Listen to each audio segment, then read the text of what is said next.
नाहीये लक्षात घ्या. पूर्वीचं जॅकेट कसं होतं हे मी त्यांना विचारणार आहे. आणि माझ्या सोबत येणार आहेत माजी पोलीस अधिकारी YP सिंग, जे कोर्टामध्ये गेले आहेत या जॅकेटच्या क्वालिटी बाबत. तेही माझ्या सोबत आहेत. मी चर्चेला सुरुवात करतोय अर्थातच देवेंद्र फडणवीस यांच्यापासून. देवेंद्र फडणवीस, काल तुम्ही माझ्यासोबत प्राईम टाइम मध्ये बोलला होतात. मला तुम्हाला आज थेट प्रश्न विचारायचा आहे. शहीद हेमंत करकरेंच्या पोस्टमॉर्टेम रिपोर्टमुळे राज्य सरकारचा खोटेपणा चव्हाट्यावर आलाय का? तुमचं काय म्हणणं आहे? राज्य सरकार म्हणत होतं मानेत गोळी गेली, गोळी मानेत गेलेली नाहीये. सरकारने खोटारडेपणा केलाय का? आणि केला असेल तर का केलाय? 100% सरकारने दिशाभूल केली आहे. मी रेकॉर्ड काढला, एकदा नाही 3 वेळा आमच्या गृहमंत्र्यांनी आणि मुख्यमंत्र्यांनी मानेत गोळी गेली असंच सांगितलेलं आहे. आणि या पोस्टमॉर्टम रिपोर्टमध्ये मात्र अतिशय क्लिअर की शोल्डर ब्लेडवर या 5ही गोळ्या गेल्या आहेत. त्याचा टॅटू देखील काढून दाखवलेला आहे, त्याचं लिखाण देखील केलं आहे. गोळ्याचं एंट्री पॉईंट कुठला आहे, एक्झिट पॉईंट कुठला आहे हे अतिशय स्पष्ट याच्यामध्ये आलं आहे. मुळात आपल्याकडे क्लिपिंग आहे. आपण बघा, करकरे साहेबांनी जे जॅकेट घातलं, या जॅकेटमध्ये शोल्डरला कुठलंही प्रोटेक्शनच नव्हतं. बुलेट प्रूफ जॅकेट, आता बुटाला जे आहेत आपण त्यांना विचारू शकता, बुलेट प्रूफ जॅकेट जे असतं त्या बुलेट प्रूफ जॅकेटमध्ये शोल्डर जे असतात त्यांना प्रोटेक्शन दिलेलं असतं. त्याच्या वरचाही थोडासा भाग जो असतो म्हणजे नेकच्या खालच्या भागापर्यंत तिथे अशा प्रकारचं एक गोल प्रोटेक्शन असतं. हे कुठलंही प्रोटेक्शन नाही. जुन्या हिंदी पिक्चरमध्ये जसं दाखवतात तशा प्रकारचं हे bullet proof jacket Hemant Karkare यांनी घातलं होतं. आणि जवळजवळ 14 किलोचं जॅकेट हे त्यांना त्या ठिकाणी घालायला दिलं होतं. हे जॅकेट खरेदीतला हा जो घोटाळा आहे, कारण 2003चा माझा जो रिपोर्ट आहे टेस्टिंगचा, त्या रिपोर्टमध्ये 5 पैकी 2 काउंटवर तर ते रिजेक्ट केलं आहे आणि 3 काउंटवर देखील ते प्रॉब्लेमॅटिक आहे असं लिहिलेलं आहे. अशा परिस्थितीत ते खरेदी केलं आणि हा घोटाळा लपवण्याकरताच या ठिकाणी अशा प्रकारची उडवाउडवीची उत्तरं देण्यात आली आहेत. घोटाळा लपवण्यासाठी सरकारने हा खोटेपणा केला. मी हेमंत करकरेंना गोळ्या कुठे लागल्या? सरकार म्हणत होतं मानेत गोळ्या केल्या. गोळ्या कुठे लागल्या हे पडद्यावर दाखवणार आहे. आपल्याकडे ग्राफिक्स आहे. हा पोस्टमॉर्टेम रिपोर्ट माझ्याकडे आहे. त्याच्यामध्ये या आकृत्या आहेत, तुम्ही बघू शकता. या आकृत्या आपल्या पडद्यावरही तुम्ही काही काळापूर्वी बघत होतात. हे बघा, या पडद्यावर बघताय तुम्ही आकृत्या. 3 गोळ्या कुठे लागल्या ते बघा. आणि ग्राफिक मध्ये आपण दाखवलेलं आहे ते बघा. ग्राफिक 3 गोळ्या, लाल लाल जिथे बिंदू आहेत त्या 3 गोळ्या लागलेल्या आहेत. बरगड्यांमध्ये गोळ्या गेलेल्या आहेत. सरकार म्हणत होतं मानेत गोळ्या केल्या. माझा जितेंद्र आव्हाड तुम्हाला प्रश्न आहे, सरकारने हा धादांत खोटारडेपणा का केला? असं की पहिल्यांदा चर्चा सुरू करण्यापूर्वी माझी इच्छा आहे की आपण थोडंसं क्लॅरिफिकेशनवर जाऊया.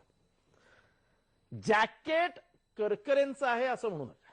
असं आहे की म्हणजे ज्या पद्धतीने करकरेंच्या नावाच्या जॅकेटचं राजकारण करून करकरेंच्या शहीदत्वाचं राजकारण करण्यात येतंय, ही खेदजनक गोष्ट. तुमचं असं म्हणणं देवेंद्र फडणवीस राजकारण करतायत. माझं वाक्य आता संपू द्या. करकरे मरण्याच्या दिवशी, त्यांची ज्या दिवशी हत्या झाली त्या दिवशी ह्यांच्या तोंडावर थुंका, ह्यांच्या बायका पोरांची नागडी धिंड काढा, ह्यांच्यासाठी महाराष्ट्र बंद करा असं म्हणून त्यांचा सायकोलॉजिकल मृत्यू तुम्ही त्यांना मारूनच टाकलं होतं. मी तुम्हाला विश्वासाने खात्रीला एक सांगतो की 8:30 वाजता रात्री ते विमानतळावर उतरले. पंतप्रधानांच्या ऑफिसला ब्रीफिंग करून ते जाऊन 9:15 वाजता गृहमंत्र्यांना सांगितलं की मला ह्याच्या पुढे म्हणजे ह्यांचा जो दहशतवाद आहे, मालेगाव बॉम्ब ब्लास्ट, ह्याच्यात मला इन्क्वायरी करायची नाहीये, मला राजीनामा घ्या, मी सोडून चाललो नोकरी. ह्या परिस्थितीमध्ये असलेला माणूस घरी जातो, 10:30 वाजता टेलिफोन वाजतो, टेलिफोनवर सांगण्यात येतं असा असा अटॅक झालेला आहे. गोंधळलेल्या मानसिकतेमध्ये ते तिथे जातात, स्वतः गाडी चालवायला बसतात. तेव्हा हे जॅकेट ते जॅकेट दिसतंय, ते जॅकेट घालतात. जॅकेट घालून तिथे, आणि जो psychological trauma because of BJP आणि शिवसेना, ते आता तोंडावर थुंका, नागरी धिंड काढा. आणि ते आपण देवेंद्र फडणवीस काय म्हणतायत बघा, काय म्हणतायत बघा जितेंद्र आव्हाड. जॅकेटमुळे मृत्यू झालेला नाहीये, बीजेपी शिवसेनेच्या टीकेमुळे गोंधळलेल्या अवस्थेत होते त्यामुळे मृत्यू झालाय, असा सरळ सरळ गंभीर आरोप करतायत जितेंद्र आव्हाड. काय म्हणणं आहे तुमचं? आव्हाडांना या संपूर्ण घटनेचं गांभीर्य आहे का? आता मी जनतेलाच विचारतो की याचं राजकारण कोण करताय? कपोल कल्पित गोष्टी तयार करायच्या की गृहमंत्र्याला असं सांगितलं, याला तसं सांगितलं, जणू काय आव्हाड तिथे होतं आणि सगळं टेपच करून ठेवलंय आव्हाडांनी. आज मुद्दा काय आहे, शिवसेनेने काय लिहिलं आणि सामनाने काय लिहिलं हा मुद्दा नाहीये. मुद्दा हा आहे की आव्हाड करकरेंना शहीद समजतात का? ते जर समजत असतील तर त्यांना निकृष्ट जॅकेट देण्याचा नालायकपणा कोणी केला, निकृष्ट जॅकेट कोणी खरेदी केलं, त्याच्यावर तुम्ही काय कारवाई करणार आहे हे या ठिकाणी सांगितलं पाहिजे. या ठिकाणचा मूळ मुद्दा असा आहे की निकृष्ट जॅकेटच्या खरेदीमुळे हेमंत करकरे हे मृत्युमुखी पडले आणि मग तुम्ही का खोटं बोललात? असं राजकीय बोलून चालणार नाही. हे सांगा ना, 3 वेळा रेकॉर्डवर तुम्ही सांगितलं मानेमध्ये गोळी गेली, का बरं सांगितलं? आव्हाडे उत्तर द्यायला आता तर आम्ही पाहिजे. हक्कभंग आणू. आता आपण राजकारण बाजूला ठेवूया. राजकारण एक शहीद बळी पडलाय हे आव्हाड तुम्ही लक्षात ठेवा. तुम्हालाही गांभीर्य कळतं. मर्दमुखीबद्दल एक शहीद आपला शहीद झालेला आहे कर्तबगार. आता सेना बीजेपी राजकारण बाजूला ठेवा. आता सांगा सरकार खोटं का बोललं? आपण अकॅडमिक्सवर जाऊया. ते काय म्हणतायत की खरेदीत भ्रष्टाचार झाला. ठीक आहे. 2001 साली हायटेक सिरामिक नावाच्या कंपनीला ऑर्डर देण्यात आली. किती जॅकेट्सची? 150 जॅकेट्सची. 2004 साली डिलिव्हरी आली. किती जॅकेट्सची? 150 जॅकेट्सची. 150 जॅकेट्सची खरेदी आल्यानंतर ती मूळ त्याची किंमत किती आहे? 24 लाख रुपयाची खरेदी आहे. साधारण 22,400 रुपयाला एक जॅकेट खरेदी केलं गेलं. हे जॅकेट खरेदी करत असताना हे जॅकेटची खरेदी मंत्रालय लेवलला जात नाही, कारण का प्रत्येक एक व्हॅल्यूला एक टेबल डिसाइडेड असतं की ह्या व्हॅल्यूचं असेल तर त्या टेबलच्या वरती जायचं. 25 लाखावर गेले असते, मंत्रालय लेवलला गेली असती, म्हणून ती 24 लाख ठेवली गेली. नाही, ते मला माहित नाही. ते 24 लाख आणि काही रुपये आहेत, बरोबर आहे 24 लाख रुपये आणि काही रुपये आहेत. ते जॅकेट्स तुम्ही खरेदी केले. ते खरेदी करताना त्याच्यावरती जवळजवळ 30 टेबल ती जॅकेट हे फिरलं, फाईल फिरली. त्याच्यावरती सीपी आणि डीजीची सही आहे.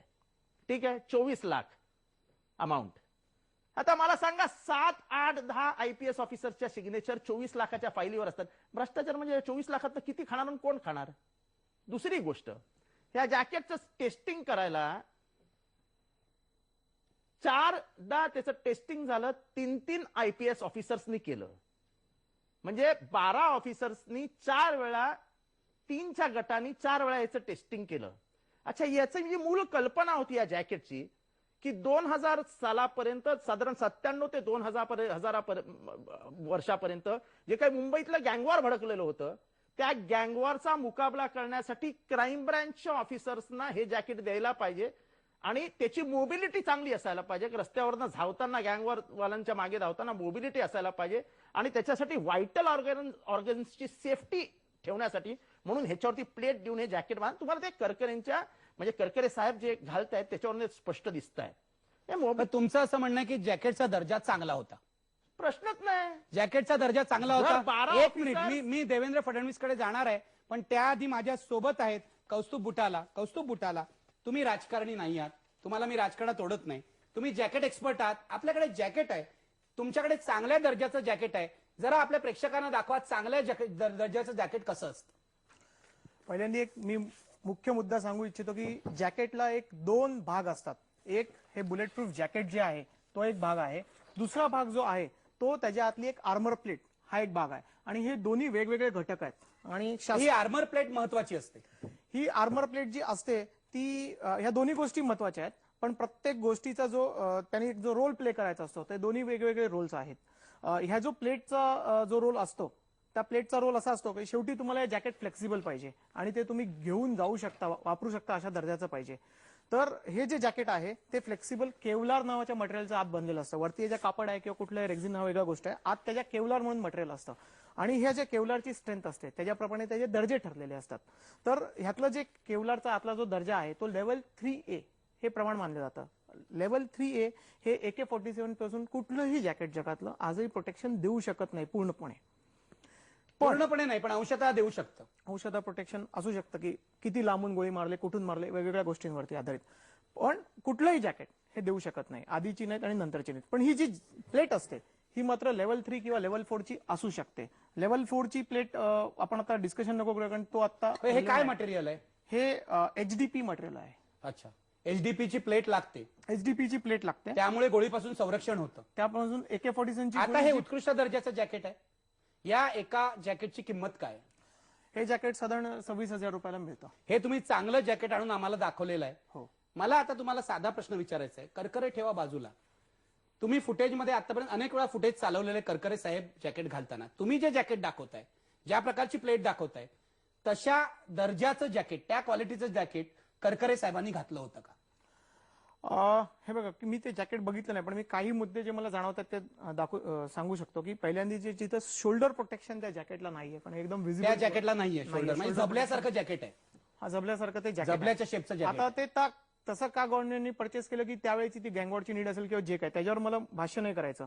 पण ते जॅकेटला तिथे हे शोल्डर प्रोटेक्शन shoulder नाही protection आणि त्यातली प्लेट ही जे तुम्ही म्हणता एचडीपी हा अशा मटेरियलची आहे का? जे काय ऐकलंय मी चॅनलवर त्याप्रमाणे ती नाहीये. ती लोखंडाची प्लेट होती असं मी लोखंडाची ऐकलं. प्लेट आहे. हो. म्हणजे एचडीपी प्लेट असेल तर करकरे साहेब कदाचित, किंवा शोल्डरला प्रोटेक्शन असतं तर करकरे साहेब वाचू शकले असते. निश्चित- मला सांगा, तुम्ही असं- राजकारणात पडू नका. मला नाही, पण तुम्ही मी फक्त एवढं निश्चित सांगा. मी अगदी स्पष्ट माझा ओपिनियन सांगू इच्छितो की मी जे काय ऐकलं त्याप्रमाणे या गोळ्या एका नॅरो रोडवर मारल्या गेल्या.